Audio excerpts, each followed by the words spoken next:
Hey everybody, welcome back to RGR Football on YouTube. This is Daniel Harms. For those of you that are new to the channel, go ahead and hit that sub button that's right down below the screen on the right here. Next to that's a bell notification app that'll get you updated on all of the videos Ryan and I post up to the minute they go online. And also make sure you hit that like button. It really helps Ryan and I out, getting the channel out there for everybody. It helps with the algorithm to get the videos posted for more Chiefs fans so we can increase our audience, just to help the fans get to know us. And we just really want to help you guys. So make sure you hit that like button. So today what we're going to do is make sure in the comment section you put down either your favorite play of week one or the guy you think is going to explode in week two. Just go ahead and make a comment, post the person you think is going to have the best stat line in week two, or your favorite play / person, player from week one. We'll go ahead and get some conversations down there in the comment section. You can have fun, have stat predictions for week two, anything you guys want. Let's just go ahead and get some conversation going. It's always fun to see what you guys have to say about the Kansas City Chiefs. So last night, I was getting ready to actually go upstairs when I found out that the L22 had dropped finally for the Thursday night game. Having to wait those 6 days was just it was really stressful. We didn't know what we were going to do. I had a video planned out instead of, being able to do this, but we were able to get that done. So now we get to see how the Chiefs executed everything from all those angles that we really need to see in terms of offensive line and wide receiver play. And, I like to start off just by looking at some of my favorite things that I found from week one. And I think we're going to start with a guy that actually puts a big smile on my face, because Kelechi Osemele is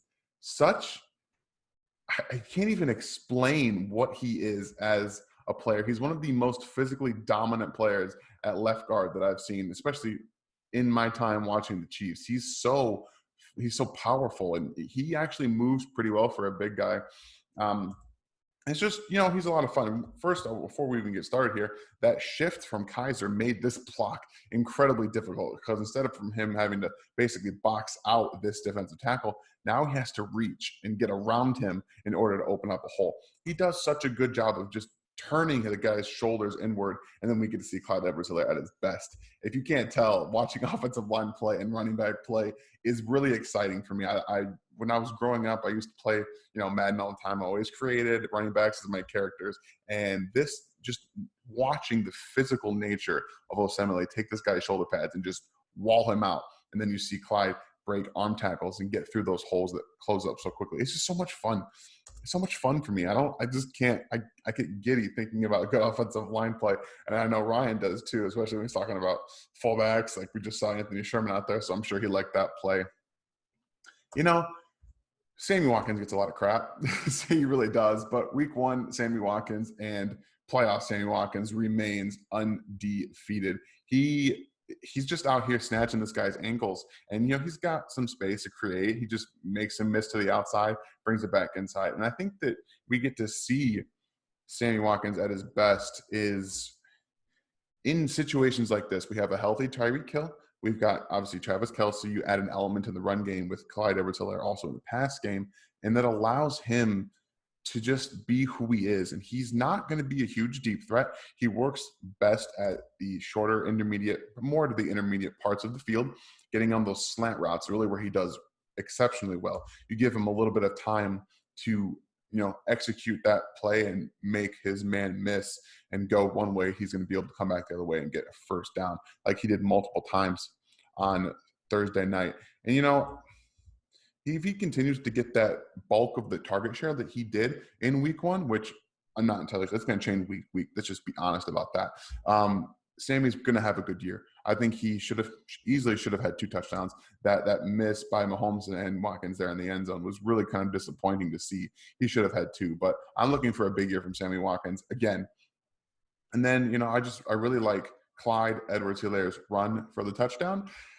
If you can't tell, if you don't remember, I'm sure that I could find the video draft night where we're talking about him being productive on this team. Ryan and I watched him at LSU. I knew he was going to be a perfect fit for this offense. And then, I have an article on Arrowhead Guys, actually, with a tweet from Jay Moyer, who's an exceptional follow on Twitter. If you guys don't follow him, make sure you do that. Yeah, he breaks down every ins and out of all the ins and outs of this play, especially from Clyde's perspective. And one of the things that I know that he noted that I didn't even see is you watch him at the end here.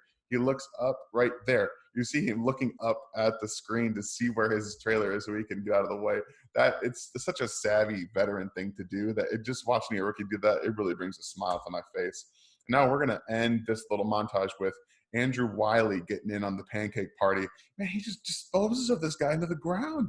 He's able to do some things at right guard that he's not able to do at left guard. And that's just more of a comfort thing.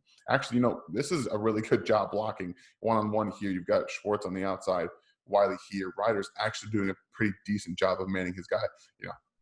Osemele and Fisher just dispose of Omenigui right here. It's not even fair. And then I like just seeing Wiley get right there, get that leverage, and then you see him turn his, the shoulder pads inward, and then he's able to dispose them in the ground, allowing Clyde to get into the open field. If the Chiefs' offensive line can continue to play as they did in anywhere on the field except for the goal line, we're going to talk about that later, I think, at the end. But the goal line situations will figure itself out. I'm not that worried about it. But if they can continue to play with the physicality and the determination that they showed in week one in the middle parts of the field, and I understand they played against a little bit of lighter boxes, but they're going to see that with Patrick Mahomes. All you have to do is be more physical. And I think the addition of Kelechi Osemele and bringing Andrew Wiley back to the right side where he's most comfortable makes this offensive line better. They're going to be able to run the football pretty effectively. And Andy Reid showed last week that he's going to be watching what a defense does, and he's going to do what he thinks is best for the offense, whether that's running Clyde Edwards-Helaire 25 times or it's going to be throwing it 50 times. It's just how it's going to go week to week, and we're going to get to see a lot of creative things on offense, a lot of creative things in the run game and in the pass game.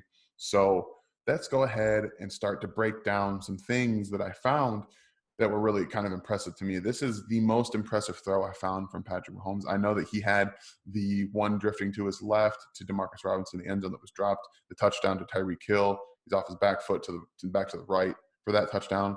This is more impressive to me because, we're going to find out right now. Just get into it.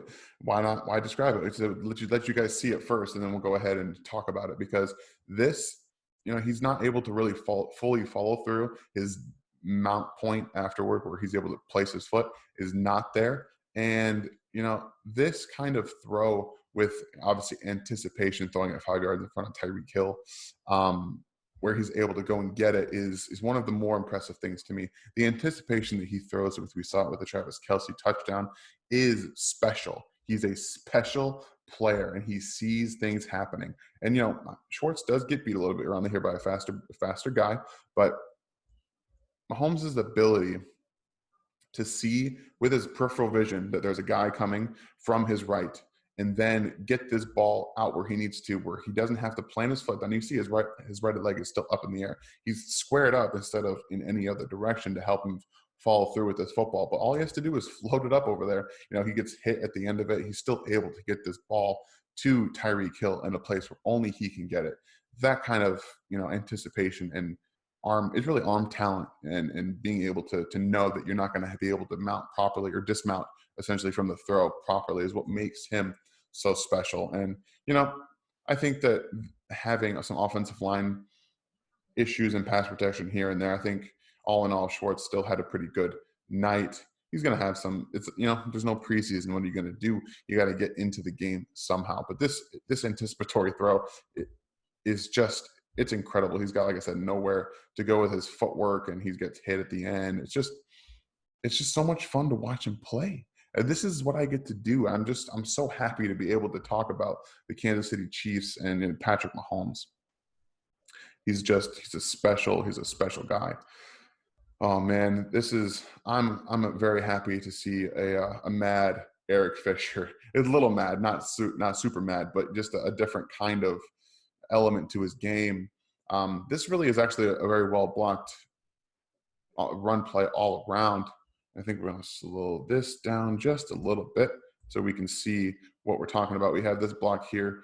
Assembly's really been really good in the run game. Ryder doesn't have to do much, but you see Wiley getting to the second level is really what's going to help this go a little bit more here. Actually, never mind. That's just, yeah, he does. I was right. Why am I doubting myself over here? You see Wiley getting into that position, and that's just more important to help wall off defenders than it is anything else.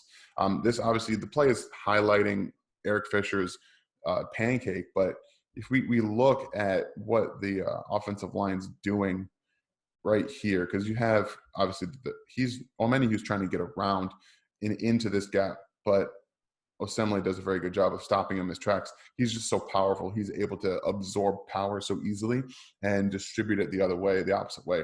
And Fisher does a good job here of just taking that strength that the defensive tackle is playing with and then readjusting himself.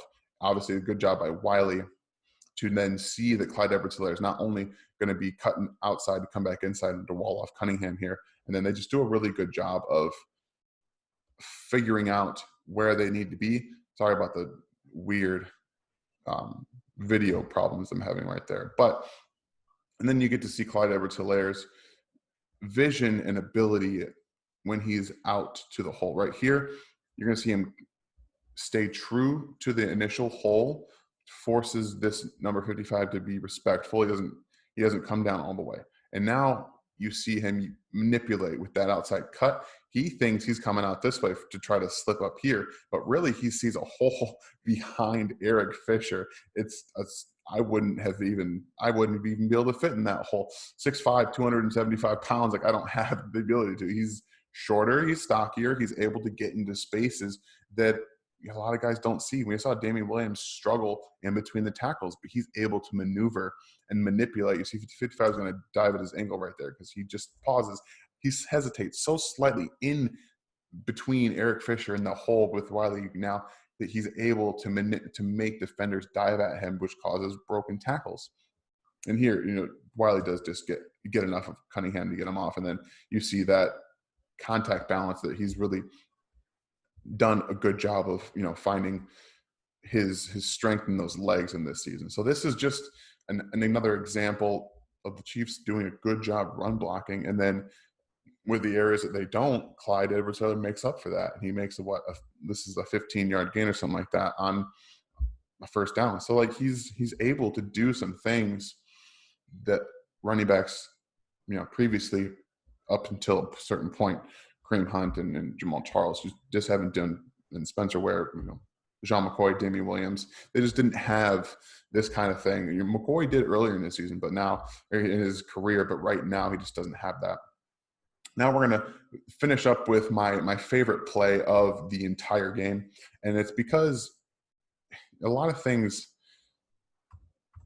that happen that they call window dressing, like right here. This play specifically, window dressing. You see the fake to McCole Hardman, and then the pass back to Travis Kelce up, which sets up a huge running lane for him. This is what I'm talking about with window dressing. Find it, play beginning right here. So you notice Clyde Edwards-Helaire is also going to really flare out to the left. And this is the idea behind window dressing. You have McCole Hardman on his orbit motion. He's going to come around.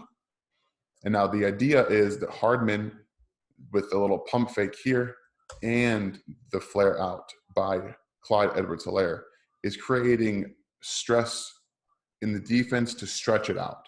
And what that does is you can see that this blocker over here, or this defender on Travis Kelce he's going to throw, is going to go with Clyde Edwards-Helaire, number 41, the middle linebacker right here. Cunningham is also going to think that the ball is actually being thrown to Clyde Edwards-Helaire. Doesn't even see that it goes to Travis Kelce, and that allows him all this space to maneuver. We know that Travis Kelce is an excellent mover in space. That's just what he's really good at. He doesn't need to be super fast. He knows that he doesn't have to cut or break down to cut. He's able to use his hip fluidity and all this fun stuff to just go from one to the other without having to create too many issues with stuttering and taking extra steps. He's such a nuanced runner with the football that he's found out that he doesn't have to do all those extra things, and he's taken extra steps out of his, his route running and his moving with the football after the catch. And, it just shows you the creativity that you can have with an offense with all these weapons. Mecole Hardman, Sammy Watkins, Tyreek Hill, Clyde Edwards-Helaire, and then you had Travis Kelce. I mean, look where he catches this ball. There's not a defender near him, and he's just able to cut through this seam where there's just so much space for him to move. And like I said, stretched out, you've got defenders over here, 1, 2, 3 then you got some on the right, 1, 2, 3 blocking. It's just, they're able to manipulate defenses so well. And this is just the beginning. We didn't see everything that Andy Reid got in the bag for this game. They had this well in hand early. And I really don't think that that Andy Reid did much of anything. This may have been the most creative thing that he had in the bag for this game. And he was just like, well, I don't need to do anything else. I would want to address the goal line issues. I think that we're going to be okay on the goal line. They had some blocking issues, but I think that running with Clyde Edwards-Helaire as many times in the red zone and inside 5 that they did, that's Andy Reid trying to find out where their weaknesses are, where they can improve on. Kelechi Osemele's got some things he needs to do in terms of